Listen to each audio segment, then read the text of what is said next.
Assalamualaikum warahmatullahi wabarakatuh. Perkenalkan, nama saya Vivi Alida Laili, NIM akhir 012 dari kelas N, Program Studi Agrikoteknologi, Fakultas Pertanian, Universitas Brawijaya. Pada video kali ini, saya akan menjelaskan manajemen dari musuh alami. Selamat menyaksikan.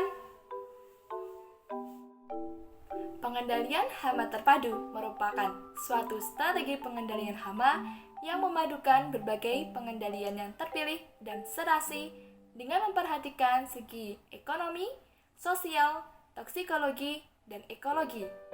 PHT menitikberatkan pada faktor-faktor mortalitas alami sehingga populasi hama tetap berada pada batas ekonomi yang tidak merugikan. Dengan demikian, maka dapat diketahui 4 prinsip manajemen PHT yang dapat mengendalikan hama secara terpadu. Prinsip yang pertama yaitu budidaya tanaman yang sehat. Tanaman yang sehat merupakan tanaman yang lebih tahan terhadap hama. Nah, untuk mendapatkan tanaman yang sehat, maka dapat dilakukan dengan pengelolaan tanah yang baik, pemilihan bibit atau benih yang unggul, pengairan yang teratur, pemupukan berimbang sesuai kebutuhan tanaman, dan pengendalian gulma. Prinsip yang kedua yaitu melestarikan dan mendayagunakan musuh alami. Musuh alami merupakan salah satu komponen ekosistem yang sangat berperan penting dalam menjaga populasi dari hama. Pada kondisi lingkungan yang baik, populasi dari musuh alami dapat menekan pertumbuhan populasi hama. Selain itu, aktivitas musuh alami tidak menimbulkan dampak negatif terhadap lingkungan. Oleh karena itu, konsep dari PHT menitikberatkan pada pendayagunaan musuh alami. Dengan demikian, maka perlu dilakukan penemuan, pengenalan, dan pengamatan terhadap musuh-musuh alami. Selain itu, juga diperlukan pemeliharaan keseimbangan lingkungan pertanaman agar populasi musuh alami dapat terus berkembang. Hal penting yang perlu dihindari dalam menjaga musuh alami yaitu mengurangi penggunaan pestisida yang dapat membunuh musuh alami. Dengan mendayagunakan musuh alami, maka dapat menurunkan frekuensi penyemprotan, penggunaan pestisida lebih hemat, keuntungan ekonomi lebih tinggi, dan kelestarian lingkungan terjaga. Prinsip pengendalian hama terpadu yang ketiga yaitu dilakukan pengamatan. Hama yang ada pada tanaman tidak timbul begitu saja. Akan tetapi, hama tersebut timbul karena adanya perubahan-perubahan pada agroekosistem. Nah, oleh karena itu, maka perlu dilakukan kegiatan pengamatan. Pengamatan dilakukan paling tidak atau minimal seminggu sekali agar tidak terlambat untuk mengambil keputusan dalam pengendalian. Petani harus terampil untuk memantau lahannya sendiri. Selain itu, petani juga dapat menganalisis kondisi lingkungan yang ada, membuat keputusan yang bijaksana, mengambil tindakan pengendalian yang tepat, praktis, dan menguntungkan. Kemudian, prinsip dari PHT yang keempat yaitu petani menjadi ahli dari PHT. Petani merupakan penanggung jawab, pengelola, dan penentu keputusan di lahan sawahnya sendiri. Sedangkan petugas dan pihak lainnya berperan sebagai narasumber, pemberi informasi, dan pemandu petani apabila diperlukan. Sebagai ahli dari pengendali hama terpadu, petani harus mampu menjadi pengamat, penganalisis ekosistem, pengambil keputusan pengendalian, dan pelaksana teknologi pengendalian yang sesuai dengan prinsip dari PHT. Pengendalian hayati merupakan suatu fenomena alamiah, sehingga pengendalian hayati tersebut dianggap aman bagi lingkungan. Meskipun demikian, pengendalian hayati tidak mudah untuk diterapkan dan dikelola. Hal tersebut dikarenakan musuh alami membutuhkan lingkungan biotik dan lingkungan abiotik yang optimal. Selain itu, dengan musuh alami juga berkaitan terhadap musuh alami, mangsa atau inang, dan lingkungan yang sesuai bagi musuh alami. Salah satu strategi untuk mengoptimalkan peran dan fungsi dari musuh alami yaitu dengan dilakukan konservasi lingkungan. Konservasi lingkungan tersebut menyediakan pakan yang cukup dan lingkungan pertumbuhan serta perkembangan yang nyaman bagi organisme musuh alami.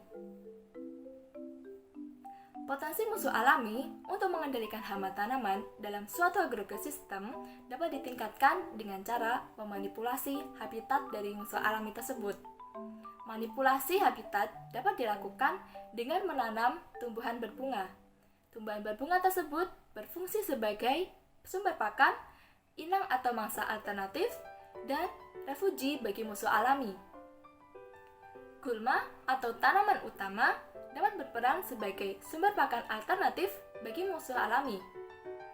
Selain itu, tanaman utama juga dapat sebagai tempat musuh alami untuk mendapatkan pakan atau inang. Dalam hal ini, gulma atau tumbuhan liar berperan sebagai jangkar atau penghubung antara berbagai macam organisme yang terkait dalam ekosistem tersebut.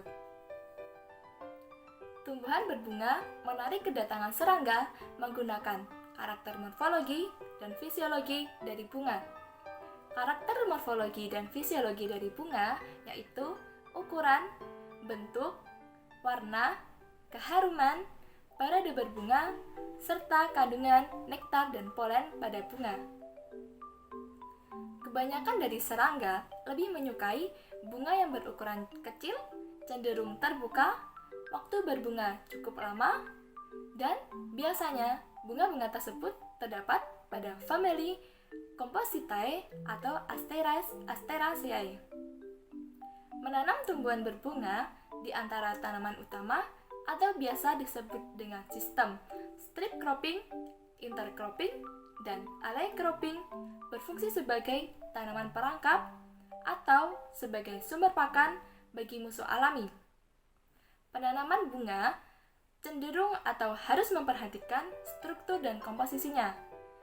Hal yang perlu diperhatikan yaitu disesuaikan dengan kondisi lahan setempat dan periode berbunga dari masing-masing tumbuhan. Sehingga dengan demikian, maka dapat menjaga populasi musuh alami agar tetap tinggi di sepanjang musim tanam. Konservasi musuh alami dapat dilakukan pada lahan pertanaman sawah dengan komoditas padi. Konservasi musuh alami dalam pengendalian hayati atau pengendalian OPT yang menyerang tanaman padi termasuk ke dalam pengendalian hama terpadu. Pengendalian hama terpadu tersebut mempunyai tujuan yaitu untuk meningkatkan populasi dari musuh alami dan menekan populasi dari hama yang dapat merusak tanaman padi. Karena hama dapat merusak tanaman padi, maka perlu dilakukan pengendalian agar populasi tersebut tidak merugikan pada lahan tanaman padi. Pengendalian OPT dapat dilakukan dengan bantuan tanaman refugia. Tanaman refugia tersebut berperan atau dapat dijadikan sebagai sumber makanan bagi musuh alami. Musuh alami yang dapat makan atau yang dapat tumbuh berkembang di tanaman refugia, contohnya seperti predator dan parasitoid. Contoh tanaman yang dapat digunakan sebagai refugia yaitu bunga kertas atau Zinnia elegans, bunga matahari atau Helianthus anus, dan bunga kenikir atau Cosmos caudatus. Tanaman-tanaman tersebut memiliki karakteristik yang mendukung dan mempunyai manfaat untuk menguntungkan para petani padi. Manfaat atau keuntungan dari tanaman refugia tersebut itu ramah lingkungan, mudah ditanam, biaya lebih murah, memiliki warna bunga yang mencolok, sehingga disukai oleh predator, memiliki nektar dan polen sebagai sumber pakan bagi musuh alami, dan mempercantik lahan pertanian.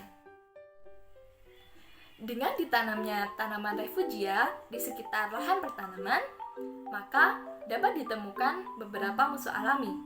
Beberapa musuh alami dari musuh alami OPT pada pertanian padi yang ditemukan di lahan sawah yaitu kumbang coccinelit, belalang sembah, lebah, dan capung jarum. musuh alami tersebut dapat berperan menjadi predator bagi OPT yang menyerang tanaman padi. Keberadaan musuh alami juga dapat dipengaruhi oleh faktor abiotik seperti intensitas cahaya, suhu, dan kelembapan. Tanaman refugia yang dapat menarik musuh alami dari OPT tersebut dapat menyebabkan keseimbangan ekosistem sehingga organisme pengganggu tanaman padi yang ada di lahan sawah dapat dikendalikan oleh para petani. Selain itu, pengendalian OPT tersebut merupakan pengendalian yang ramah lingkungan dan mempunyai manfaat atau keuntungan yang lebih banyak daripada pengendalian menggunakan pestisida kimia. Kesimpulan pada materi kali ini yaitu pengendalian hama dapat dilakukan secara terpadu. Pengendalian hama secara terpadu mempunyai keuntungan yang lebih banyak daripada pengendalian secara kimiawi. Adanya pengendalian hama secara terpadu, maka terdapat prinsip dari manajemen pengendalian hama terpadu tersebut. 4 prinsip dari manajemen pengendalian hama tersebut. Yang pertama yaitu budidaya tanaman yang sehat. Yang kedua, melestarikan dan mendayagunakan musuh alami. Yang ketiga, melakukan pengamatan pada lahan pertanian. Dan yang keempat yaitu petani sebagai ahli PHT. Pelestarian dan pendayagunaan musuh alami atau manajemen dari musuh alami dapat dilakukan dengan ditanamnya tanaman refugia. Tanaman refugia tersebut memanfaatkan karakter morfologi dan fisiologi dari bunga. Selain itu, serangga pada umumnya mempunyai ketertarikan yang lebih pada bunga. Oleh karena itu, tanaman refugia tersebut dapat berperan sebagai sumber pakan dan tempat tumbuh dari musuh alami. Dengan demikian, maka manajemen dari musuh alami dapat dilakukan dengan penanaman refugia yang tepat. Sekian penjelasan terkait manajemen musuh alami. Semoga dapat bermanfaat. Kurang lebihnya, saya mohon maaf. Wassalamualaikum warahmatullahi wabarakatuh.